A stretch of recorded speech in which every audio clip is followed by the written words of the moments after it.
ជាពលត្រូវបានបន្សាបហើយឬនៅ3 ថ្ងៃហើយ3ថ្ងៃ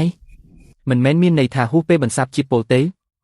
ហើយក៏ដល់ពេលដែលហានទូបញ្ចេញជាពលដែរហេតុអ្វីបានជាលើកនេះពេញមួយខ្លួនមានអារម្មណ៍កក់ក្ដៅនិងគ្មានការឈឺចាប់តតែសោះសេននីតើឯងជួយសង្គ្រោះខ្ញុំដោយរបៀបណាព្រះអង្គបានរងរបួសជំនួសខ្ញុំមិនអាចមើលព្រះអង្គស្លាប់ដោយមិនជួយសង្គ្រោះបានឡើយប្រសិនបើព្រះអង្គមានរឿងអ្វីកើតឡើងមែននោះការលះបង់របស់ខ្ញុំមិនមែនឥតប្រយោជន៍ទេមិនពិតទេដឹងមើលទៅគាត់បែបនេះតើគន្លិះក្នុងការបន្សាបជាតិពុលនោះពិតជាត្រូវតើលោកម្ចាស់ម្នាក់ណាដែលបង្កើតថ្នាំពុលដ៏ចម្លែកបែបនេះតើធ្វើដូចម្តេចទើបអាចបន្សាបជាតិពុលបានសំណាងល្អព្រះចៅអធិរាជបានប្រទានថ្នាំរក្សាជីវិតចំនួន3គ្រាប់មកឲ្យខ្ញុំបានឲ្យព្រះអង្គសោយ1គ្រាប់រួចហើយប្រសិទ្ធភាពពិតជាមិនអន់ឡើយមិននឹកស្មានថាវាជាថ្នាំរក្សាជីវិតសោះនាងពិតជាសុខចិត្តយកវាមកសង្គ្រោះខ្ញុំមែនល្អណាស់បើដូច្នោះព្រះអង្គសម្រាប់ឲ្យបានល្អចុះខ្ញុំមានការត្រូវទៅមុនហើយឈប់សិនតើព្រះអង្គនៅមានបន្ទូលអ្វីទៀតទេ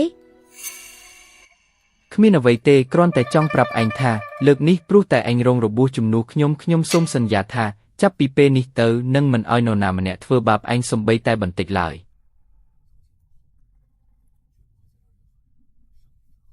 អរគុណព្រះអង្គហើយខ្ញុំមិនបានរងរបួសអ្វីឡើយនៅតែមិនព្រមនិយាយការពិតទៀតខ្ញុំទៅមុនហើយ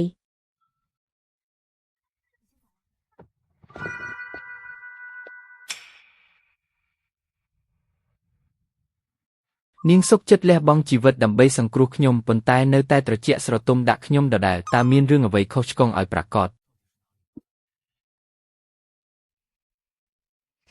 ព្រះអង្គព្រះនាងបានឲ្យលូយីទៅវាំងលូហើយដើម្បីឲ្យលូជីនយេមកព្យាបាលរបួសខ្ញុំដឹងហើយរៀបចំខ្លួនទៅធានយានព្រះអង្គប្រយ័ត្នរបួសផងបិទបាំងរឿងដែលខ្ញុំបានធូរស្បើយឲ្យចិត្តកុំឲ្យលេចឡើយការធ្វើដំណើរទៅធានយានលើកនេះផ្លូវឆ្ងាយណាស់ហើយនាងនៅតែមានការប្រុងប្រយ័ត្នចំពោះព្រះអង្គប្រសិនបើជំងឺរើឡើងពាក់កណ្ដាលផ្លូវវានឹងមិនល្អឡើយតើគួរឲ្យលូជីនយេទៅជាមួយដែរទេប្រសិនបើនាងបារម្ភពីលូជីនយេជាងខ្ញុំសុខចិត្តលះបង់ជីវិតដើម្បីសង្គ្រោះនាងក៏នាងមិនចង់សម្លឹងមើលខ្ញុំឲ្យចំដែរឥឡូវនេះមានតែឲ្យលូជីនយេទៅធានយានជាមួយគ្នាទើបនាងមិនបារម្ភ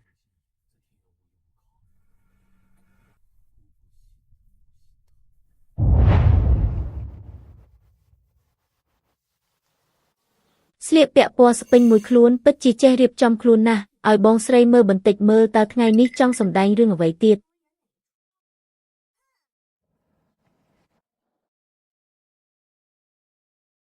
ព្រះនាងព្រះអើយបាត់មុខប៉ុន្មានថ្ងៃនេះហេតុអ្វីបានជាស្គមស្លេកស្លាំងដល់ថ្នាក់នេះតើមិនព្រមស្ដាប់បង្គាប់ញ៉ាំបាយឲ្យបានត្រឹមត្រូវមែនទេឈឺណាស់មែនទេ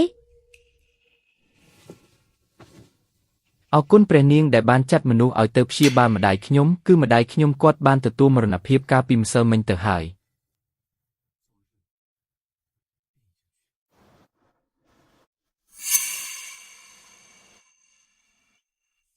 ស្លាប់ហើយ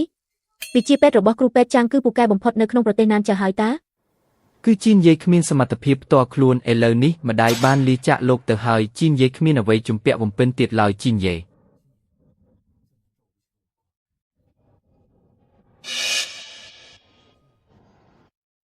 ស្ម័គ្រចិត្តទៅធានយានជាមួយព្រះនាងដើម្បីបម្រើព្រះនាងអស់មួយជីវិតសូមព្រះនាងមេត្តាយល់ព្រមផងឯងចង់ទៅធានយានជាមួយខ្ញុំបាទដើម្បីបន្សាបជាតិពុលផែនការល្ខោននេះពិតជាមកមួយឈុតទៅមួយឈុតមែនឪពុកចិត្តអាក្រក់ម្ដាយឈឺស្លាប់ហើយខ្លួនគាត់កំសត់កំរមែនទេគួរឲ្យស្ដាយណាស់ប៉ុន្តែមុខមាត់របស់ឯងនេះតាក់ទាញភ្នែកពេកហើយខ្ញុំបារម្ភថាព្រះស្វាមីនឹងប្រច័ណ្ឌដែលប៉ះពាល់ដល់មនោសញ្ចេតនារបស់ពួកយើងប្តីប្រពន្ធមិនល្អជាងនេះទេខ្ញុំនឹងរកការងារល្អមួយឲ្យឯងនៅទីនេះដើម្បីធានាថាឯងមានអាហារនិងសម្លៀកបំពាក់ពេញមួយជីវិតល្អទេជីនយាយមានតែម្ដាយម្នាក់ជាទីពឹងឥឡូវនេះម្ដាយស្លាប់ទៅហើយជីនយាយគ្មានសល់អ្វីទាំងអស់ប្រសិនបើព្រះនាងបោះបង់ចោលជីនយាយខ្លាចថា